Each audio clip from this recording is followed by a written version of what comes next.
God uses people that other people don't count. God uses people that other people discount. God uses people that other people say are unimportant, so unimportant they don't even count. But that's the very one. The little lad that had 5 loaves and 2 fish, he was the one that nobody counted, that everybody discounted. He's just a kid with 5 slices of bread and 2 fish. But the one that people didn't count was the one that God counted. I want to tell you that's the truth about our God. He counts people that other people discount.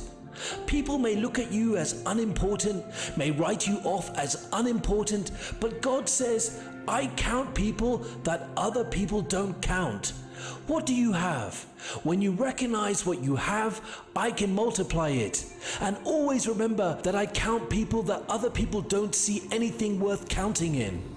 That's the kind of God we serve. The Bible says you need patience, that after you have done the will of God, you might obtain the promise. The Bible said in James, you've heard of Job's patience, and one of the fruits of the Spirit is patience. And what I've learned, and what you're going to learn, is God's best miracles take time. Sometimes you have to have order and structure. Many times we're saying, God, bless me with more, and we're mishandling what we have. God doesn't give you more according to what you ask for. He gives you more according to what you can manage. And if you can't manage what you've got right now, why would God give you more to squander? And he said, I want you to have a structure that can maintain the magnitude of the blessing that I want to pour into your life. And the Bible said they brought Jesus the bread. They gave him what they had, and Jesus took it, the Bible said, and he blessed it. He's blessing what is not enough.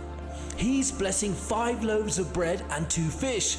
Sometimes in life, we need to learn to hand to Jesus the things we think are not enough in our lives for him to multiply it. You might think you're not enough. Your family might think you're not enough. Your friends might see you as not enough. And even your spouse might see you that way.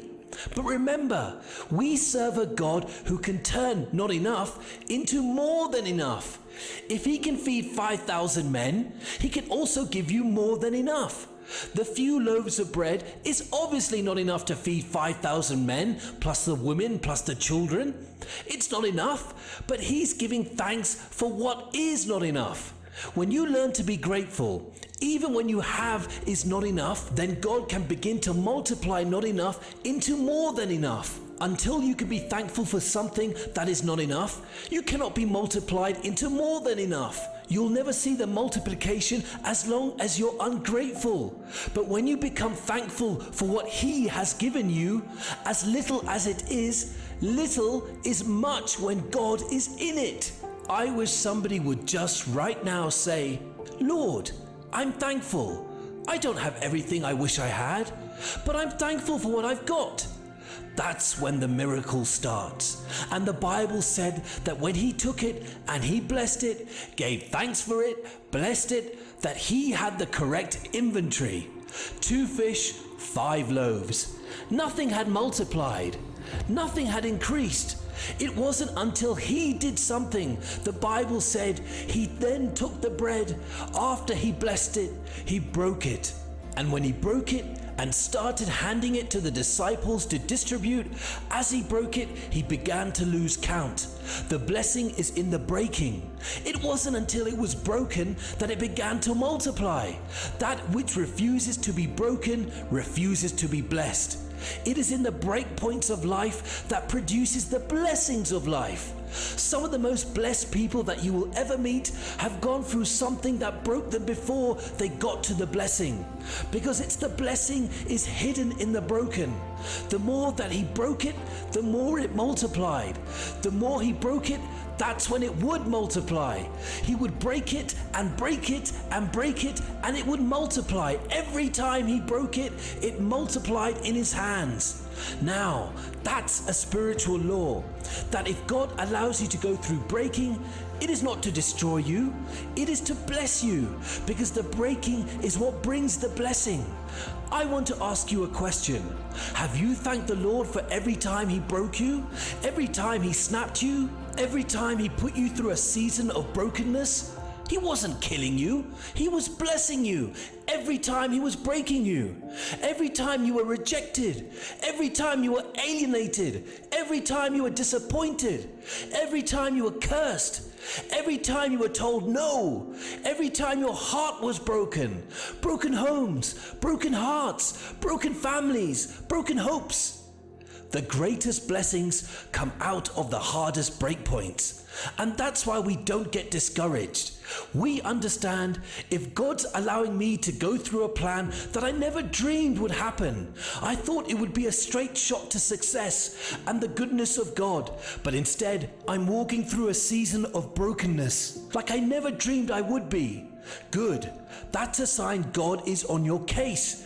And if He's blessing you, it's because do you hear me? If He's breaking you, it's because He's going to bless you.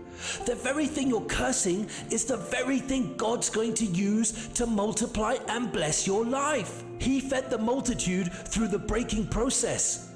Notice that the blessing passes through your hands, not from your hands. Many of you have been blessed.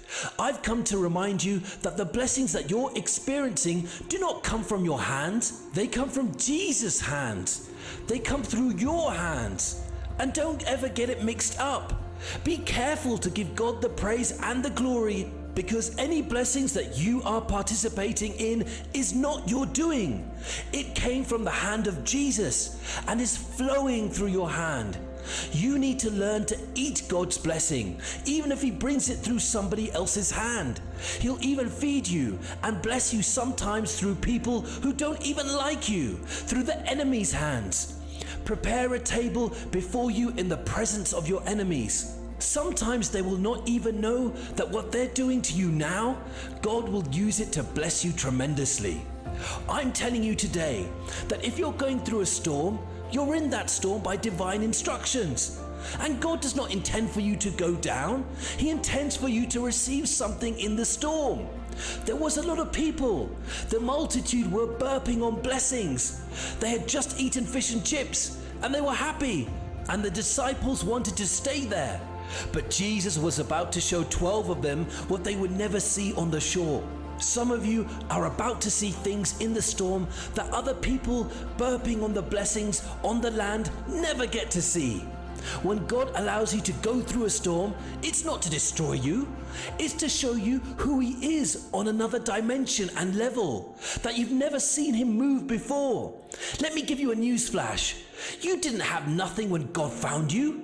He gave you the job. He gave you the opportunity. And if you go back down to nothing, if you got God, you can get it all back. Your power is not where you are. Your power is in where you have been. And He did not want them to forget the miracle of the fish and the loaves. The only reason He gave them leftovers was so they would remember where He brought them from. If you're going to survive the storms of life, you have to constantly remember where God brought you from. And so today, the leftovers, if you would reach back and get some breadcrumbs from the previous miracles of how God opened doors, of how God provided, of how God healed you, the previous crumbs, the crumbs of previous miracles, if you would just reach down in the bag, because you didn't get in the storm without some testimony, and nobody can tell your testimony like you can. But remember where He brought you from and where He's able to take you to. And don't let what you see defeat you. He has not given you the spirit of fear, but of power and of love and of a sound mind. And He's saying, reach back and remember what I've done for you. I will not fail you now. It is time, beloved, that we begin to trust God, even in the stormy season. The same God of yesterday is same of today. Don't be deceived by what you're going through now. Whatever you might be faced with, if you learn to put it into His hands, it will turn into a miracle.